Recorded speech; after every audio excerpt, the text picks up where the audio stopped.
हरितालिका तीज व्रत की पौराणिक कथा। हरितालिका व्रत यानी बड़ी तीज की मान्यता है कि जो स्त्रियां इस दिन पूरे दिन निर्जला उपवास रखकर भगवान शिव और माता पार्वती का पूजन करती हैं, उन्हें अखंड सौभाग्य, पति की दीर्घायु और सुखी वैवाहिक जीवन का वरदान प्राप्त होता है। अगर कोई कन्या यह व्रत करे तो उसे जीवन में उत्तम पति, शुभ संतान की प्राप्ति होती है। जिन स्त्रियों का वैवाहिक जीवन कलह के कारण उथल पुथल हो रहा हो, उन्हें इस दिन पार्वती जी की पूजा कर अपने वैवाहिक जीवन की मंगल कामना अवश्य करनी चाहिए। इस व्रत के प्रभाव से जैसे माता पार्वती की इच्छा पूर्ण हुई थी, उसी प्रकार व्रत करता स्त्री मनोकामना पूर्ण होती है। हरतालिका तीज पर वैवाहिक जीवन में सुख, शांति और आनंद की प्राप्ति के लिए इस कथा का पाठ किया जाता है। हरतालिका व्रत रखने वाली व्रतियों को इस दिन इस कथा का पाठ करना चाहिए अथवा श्रवण करना चाहिए।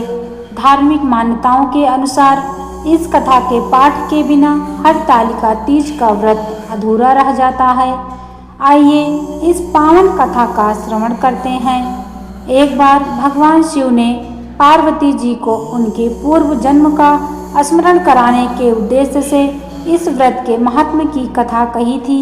श्री भोले शंकर बोले, हे गौरी, पर्वतराज हिमालय पर स्थित गंगा के तट पर तुमने अपनी बाल्यावस्था में 12 वर्षों तक अधोमुखी होकर घोर तप किया था। इतनी अवधि तुमने अन्न न खाकर, पेड़ों के सूखे पत्ते चबाकर व्यतीत किए। माघ की विकराल शीतलता में तुमने निरंतर जल में प्रवेश करके तप किया। बैसाख की जला देने वाली गर्मी में तुमने पंचाग्नि से शरीर को तपाया। श्रावण की मूसलाधार वर्षा में खुले आसमान के नीचे बिना अन्न जल ग्रहण किए समय व्यतीत किया।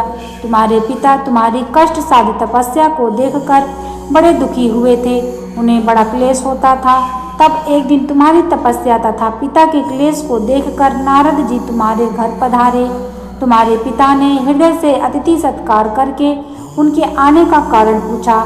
नारद जी ने कहा, गिरिराज, मैं भगवान विष्णु के भेजने पर यहाँ उपस्थित हुआ हूँ। आपकी कन्या ने बड़ा कठोर तप किया है, इससे प्रसन्न होकर वह आपकी सुपुत्री से विवाह करना चाहते हैं। इस संदर्भ में आपकी क्या राय है, जानना चाहता हूँ। नारद जी की बात सुनकर गिरिराज गदगद हो उठे।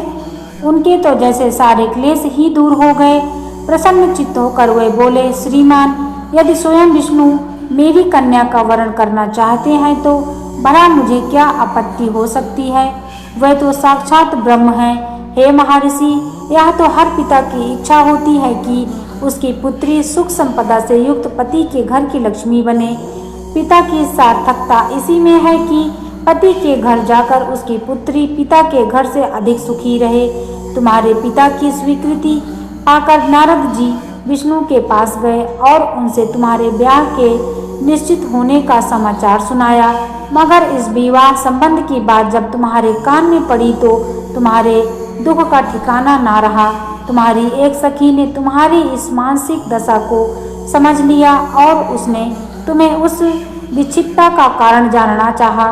तब तुमने बताया, मैंने सच्चे हृदय से भगवान शिव शंकर का वरण किया है, किंतु मेरे पिता ने मेरा विवाह विष्णु जी से निश्चित कर दिया। मैं विचित्र धर्म संकट में हूँ, अब क्या करूँ। प्राण छोड़ देने के अतिरिक्त अब कोई भी उपाय शेष नहीं बचा है। तुम्हारी सखी बड़ी ही समझदार और सूझबूझ वाली थी।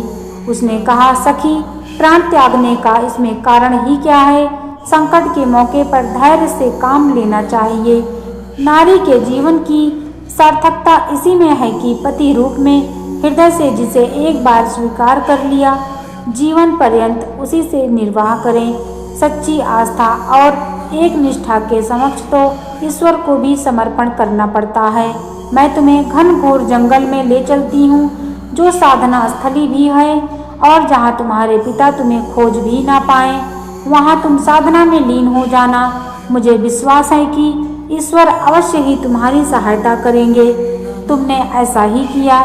तुम्हारे पिता तुम्हें घर पर ना पाकर बड़े दुखी तथा चिंतित हुए। वे सोचने लगे कि तुम जाने कहाँ चली गई।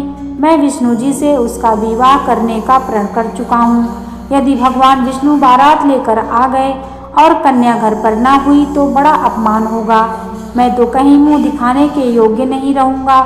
यही सब सोचकर गिरिराज ने जोर शोर से तुम्हारी खोज शुरू करवा दी। इधर तुम्हारी खोज होती रही और उधर तुम अपनी सखी के साथ नदी के तट पर एक गुफा में मेरी आराधना में लीन थी। भाद्रपद शुक्ल तृतीया को हस्त नक्षत्र था। उस दिन तुमने रेत के शिवलिंग का निर्माण करके व्रत किया। रात भर मेरी स्तुति के गीत गाकर जागी। तुम्हारी इस कष्ट साध्य तपस्या के प्रभाव से मेरा आसन डोलने लगा, मेरी समाधि टूट गई। मैं तुरंत तुम्हारे समक्ष जा पहुंचा और तुम्हारी तपस्या से प्रसन्न होकर तुमसे वर मांगने के लिए कहा।